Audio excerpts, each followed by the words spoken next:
Manager ने बुजुर्ग की तरफ मुस्कुराते हुए पूछा कि आपका यहाँ कोई खाता है। तभी उसकी टेबल पर रखी फोन की घंटी तीखी आवाज में बज उठी। मैनेजर ने फोन उठाकर बात की और बुजुर्ग को इंतजार में छोड़ दिया। बूढ़े आदमी राम बाबू के हाथ में एक पुरानी पर्ची थी जो शायद उनके जीवन की पूरी कमाई का आखिरी सहारा थी। मैनेजर ने फोन रखकर चिढ़कर पूछा, अरे बाबा, कितनी बार पूछूं खाता है कि नहीं। राम बाबू ने पर्ची आगे बढ़ाई। बेटा, बहुत पुराना है, शायद बंद हो गया हो, पर थोड़ी रकम। लोग हंसने लगे। किसी ने कहा, बाबा को इंटरनेट क्या खाता भी संभालना नहीं आता होगा। राम बाबू ने शर्म से सिर झुका लिया।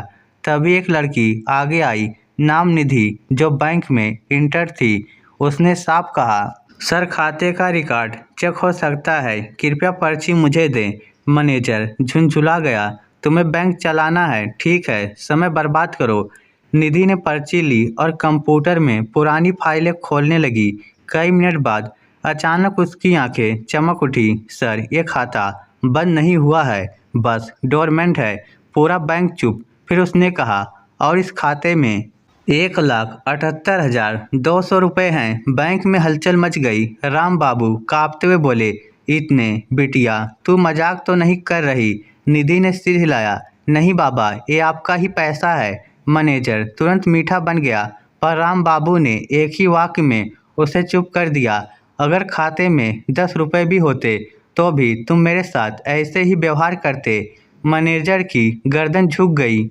निधि ने उनका हाथ पकड़ा, बाबा, आज से आपका हर काम मैं संभालूंगी।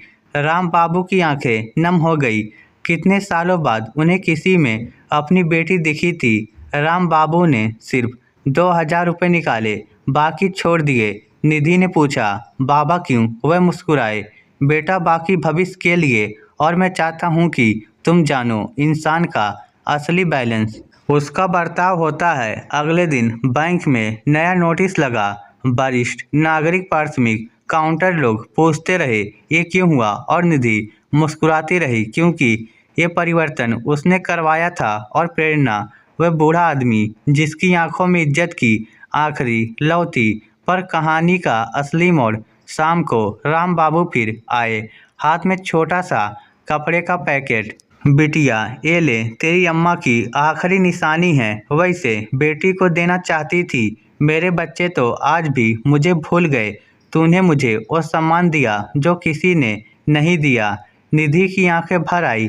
अंदर एक पुराना चांदी का सिक्का था। रात को फोन आया, क्या आप निधि बोल रही हैं? राम बाबू सड़क पर बेहोश मिले थे। वह अस्पताल पहुंची, पर राम बाबू जा चुके थे। उनके हाथ में वही पर्ची थी जिसे वह आखिरी सांस तक पकड़े रहे। 2 हफ्ते बाद बैंक ने निधि को सूचना दी, राम बाबू जी ने अपनी पूरी बची रकम आपके नाम करने की लिखित मंजूरी दी है। निधि सुन रह गई।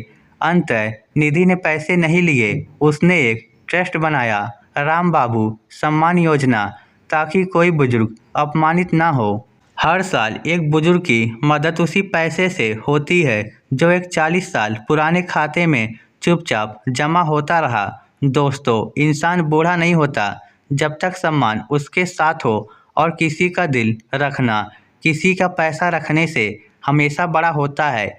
इस स्टोरी को लेकर आपकी क्या राय है? नीचे कमेंट करके हमें ज़रूर बताइएगा। धन्यवाद।